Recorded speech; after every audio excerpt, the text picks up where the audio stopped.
Hey there, hunters. Welcome back to the Gunners Guild. Today we're going to be taking a look at Monster Hunter Wild's first title update 1, which brought us high-rank Zoa Shia fight, as well as reintroducing Tama Mitsune. Arc Tempered Raidal will be at the end of the month, and because we really only have 2 monsters to talk about in very small patch notes, this is going to be a very short video, just kind of covering some of the gunner changes and expectations to the gears and whatnot. So let's just get into this.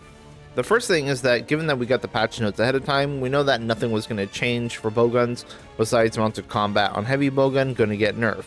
What we didn't get to see though was by how much. Now originally heavy bowgun had a 10% penalty for being mounted, and that was still worth using even so, but I guess Capcom saw that and decided that mounted combat was a bug, not a feature, because it got nuked from orbit and now it's a 60% damage penalty. I think even if it was 20%, we would have stopped using mounted combat, but 60% definitely sends a message, no fun allowed. But that was the only documented change for bowguns, so that's cool, thanks Capcom. The other change on the patch notes that would affect us a lot is the nerf to the Corrupted Mantle, which really doesn't bother us all that much. It now grants 10% affinity and 4.5% base raw as its buff, and it lasts 90 seconds, but it does take 30 hits to activate now, not 20. Still not a big deal when you're running Pierce or Elemental ammo. It still refills half your gauge on use and provides 55% increased gauge recovery per shot for bowguns, which means that Corrupted Mantle is still insanely good for bowguns and still going to be the best mantle to use, just because it allows us to use our rapid fire and Wyvern Heart gauge more, which is basically all of our damage. Now, a couple things that weren't mentioned in the patch notes though is that the meter regen for bowguns got adjusted slightly. In case you didn't know, some MOs do refill meter differently, which is why we use Pierce, it just refills the most meter. But thanks to Uncomb Herald for pointing it out. But the normal MOs also got all standardized and now refill the same amount of meter, so level 1, 2, and 3 normals all do the same, which is good for normals I guess. Small undocumented thing, but it's still something to note. We also noticed that Spread MO has a slightly faster recoil animation now and doesn't recoil on the first shot of rapid fire modes. Oddly, this doesn't seem to change the time between shots. It's still 1.5 seconds or 90 frames between shooting, which is what it was before, but it does seem to allow you to take a slight step forward between each shot now, allowing you to maintain critical distance slightly better. And look, I'm not going to oversell this. No, it doesn't make Spread usable. This is a very slight change. It's barely noticeable to be honest, but it is a change, so it's got to be documented. Moving on, the next thing that was changed is the performance of the game post-patch. It seems to be much worse than before. I've been asking around on various discords and pretty much everyone agrees that the game is running worse than ever, so that's cool. And then we got the actual content, the high-rank Zoa Shia fight, which honestly is a pretty good fight. I do like all the Fatalis, Lightning Breath, and Fireball attacks it has, but man, this monster just spams AoE stuff in the latter half of the fight. And I don't know if it was just me, but those Fireballs seem to always hit me, man. The tracking on those things was damn good. And also because I didn't upgrade my armor because I'm an idiot, I was dying in 2 hits to everything, so cool. But anyway, Zoa Shia kicked my teeth in for that first run, that's for sure. But I am glad we can refight it at least. It's a decent fight, not mad about it. The armor set kind of meh, to be honest, for Zoa Shia. There are some pieces like the head and the chest and maybe the boots that will see some use, given that they have Agitator and good slots. But that's about it. The set bonus is just allowing you to heal past red HP, which I think was the set bonus that Nergigante had back in base world. But I'll get into the armor set changes at the end. But overall, the Zoa Shia armor is kind of whatever. Zoa Shia's weapons are kind of what I expected. Fire and Thunder elemental guns with no powder upgrade, sadly. They have stats comparable to Arshan bowguns, but having 2 elemental MOs is the main difference here.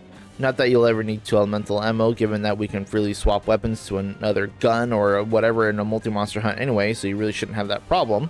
But the main downside is that these only have Pierce 1 as the backup ammo, which is terrible, and they have worse slots than Arshan, so yeah, it's not that great. The skill in Zoa Shia's weapon, White Flame Torrent, does give you a chance to do a hit for an additional 50 damage, kind of like Rathalos' Scorcher set bonus. This occurs about 1 in 8 or 9 shots for bowgun, which isn't really enough to justify its use. I've also tried using it with Wyvern Heart and Wyvern Sniper, and it doesn't proc at all, given a full clip of each, so yeah, it's just not really anything to write home about. Now, if you pair this with the Rathalos 4-piece set bonus Scorcher, the damage does go up from 50 to 84, so I still don't think it deals enough damage on the activation to make it worth giving up, Arshan weapons, 3x3 decoration slots, or running 4-piece Gore to run 4-piece Rathalos. And for the weapons, the raws aren't any better than Arshan bowguns anyways, so there's not much of a reason to swap out of Arshan gunning. Next, we have Mizustune, which is actually kind of an enjoyable fight. At least it would be if I didn't have to play at 35 frames per second and frame gen that up, because we still have to do that for elemental guns. Yay! A little sad that we didn't have a difference between the regular Mizustune and the tempered Mizustune fight. Like, I thought we would do the same thing like happened in World, where we had Garuga, where like regular Garuga was Garuga, but tempered Garuga was one-eyed Garuga. I was thinking that it'd be like, you know, regular Mizu, and then Soul Seer would be tempered Mizu, but no, Mizu's just Mizu. Just a little mix of both. Anyway, Mizu gear, I don't think we're going to be using all that much unless at some point in the future where that we're going to want more than 1 point of burst, because legs having 2 bursts in a level 3 slot would be super cool if that was the case. Like, can we get elemental on burst, please? Come on. Now, the chest also has burst 1 and 2 level 2 decoration slots, which isn't bad on paper.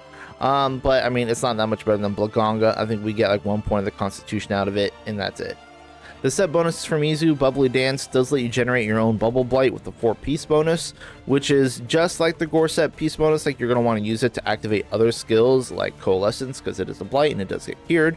I just don't think this is going to replace Gore 4-piece for anyone. But it may see some niche or creative use in the future for other weapons, because the weapons for Mizu, these all come with the weapon skill Slick Blade, which grants affinity when Bubble Blighted or wet. 21% affinity, while Bubble Blighted is pretty dang good. So I could see there being some fringe case where someone would want to use 4-piece Mizu and the extra affinity on some other weapon, but it's still a lot to sacrifice for a little bit of crit eye for sure. As a gunner, if we take a look at the bowguns, obviously we knew they'd be a water bowgun, and they are, but that's basically all they are. The light bowgun gets rapid fire Pierce 2 and rapid fire water 2. So that's cool. You have Rapid Fire Pierce 2 as a backup ammo, but it's not going to beat Ray Dow's for Rapid Fire Pierce 3, and it's not going to beat Arshin's for water light bowguns. Given that Arshin's have higher clip sizes, Pierce 3, though not Rapid Fire, as the backup option, but you don't actually need it to be Rapid Fire, because you want the Pierce to refill your Rapid Fire gauge so you can swap back to Elemental. And of course, Arshin bowguns can still have more raw, or basically the same raw and element, with better decoration slots, which makes them easier to run like ballistics, crit element, elemental up, and crit eye for 12% crit anyway. So yeah, heavy bowgun's basically the same boat. It does have Pierce 3 as the backup, which does make it basically the same as the Arshin water heavy bowgun, but with slightly worse slots. So again, nothing really special here, and you can probably just go ahead and stick to using Arshin bowguns. Lastly, let's talk about gear changes, or the lack of gear changes. Really, you don't need to make any of the new armor pieces if you don't want to. I can only find 2 cases where you would want to. The first is for like weakness exploit sets, either raw or elemental, that run 4-piece gore. With the Arcveld chest, you can now swap that to the Mizustune chest if you want, so you can get another point of constitution, because that has the burst and the extra slot so you can get coalescence and such on. And that 1 extra point of constitution is slightly an improvement. It does help you with blocking and maintaining max might if you want, so I mean, that's an option. For agitator sets, you could also trade out the Gore pants for Zoa Shia pants, which let you run Gore chest to get more evade window, having up to evade window 4 now, which is a lot of extra iframes, and you don't have to sacrifice any damage, so that's actually a nice upgrade there. But that's pretty much what we'd want to use for now. We're still going to run 4-piece Gore, because the only use that 4-piece Mizu has is for the Mizu bowguns, which again, you can really only use those against water weak monsters, and even then, Arshin just end up being more consistent. It's just not a good trade. So no real changes on our setups across the board. We're not getting any more offensive skills. I think you can squeeze in 1 point of weakness exploit on like the agitator setups over what we could before, or you get the evade window. But basically we get more defensive stats. Whatever. Nothing crazy, but that's just gunning, I guess. Anyway, that's going to be all for me. Thank you all for watching. I kind of wish this update was slightly better or more fun for gunners, but it's not. So yeah, how about that Wild Hearts S, right? Come on. Anyway, peace, good luck out there, hunters. Bye.